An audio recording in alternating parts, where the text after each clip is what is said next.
My name is Anthony Joseph Bellabona, and my friends call me AJ. That's what I go by. I am a jeweler. I have my own jewelry company. I definitely feel like I've succeeded in getting through the hard part of my life with dyslexia. And now that I've finally kind of beaten it, I'm definitely really proud of myself.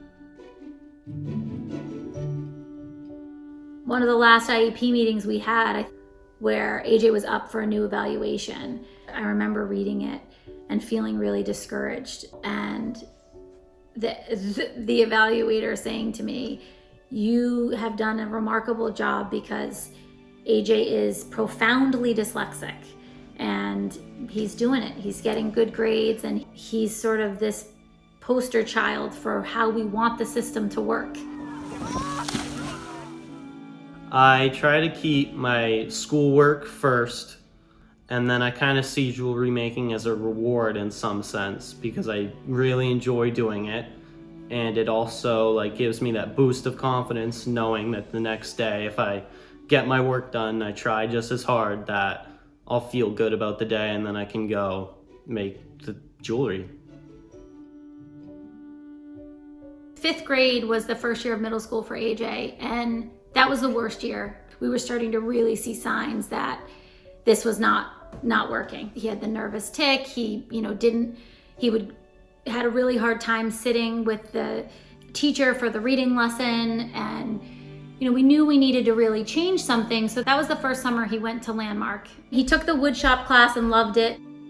Up until I had woodshop, I hadn't really discovered something that I was really, really good at. That's where I spend most of my lunches and recesses because I just loved it so much there. I felt like I fit in there.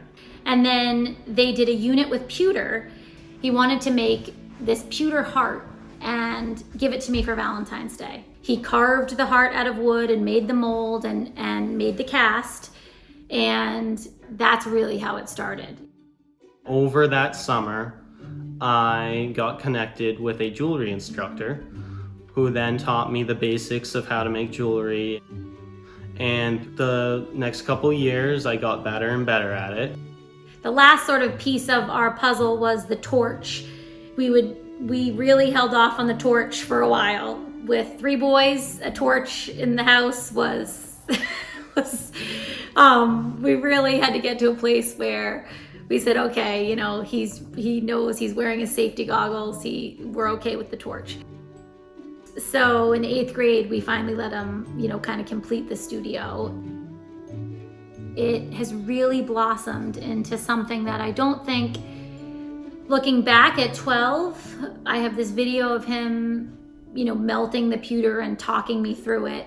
I would have never thought by the time he was 17, this is where it would be.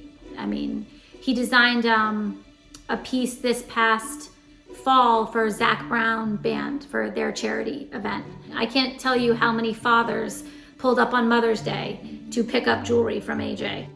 I sell it online, but I am in locations all around the US, in LA, in Maine, New Hampshire, Nantucket. There are many states that you can find the jewelry in.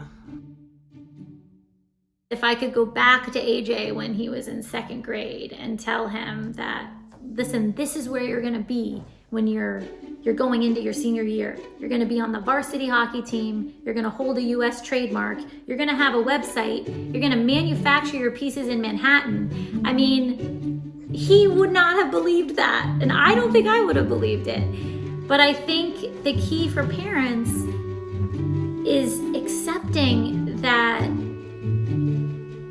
learning outside the box is okay. We get caught up in this idea that everybody has to learn the same way. And that's kind of silly because it was sort of like, well, everybody has to have the same profession. Well, we don't. So, and that's a hard thing for parents. And I struggled with it and had to really let go of it. And, within reason, but I did. I had to say, it's okay that he's getting pulled out of school, and yep, he's in 8th grade, but we're gonna take the day off and we're gonna go to this international gem show because he needs more turquoise for the pieces of jewelry that he's making. But you just have to kind of follow their lead.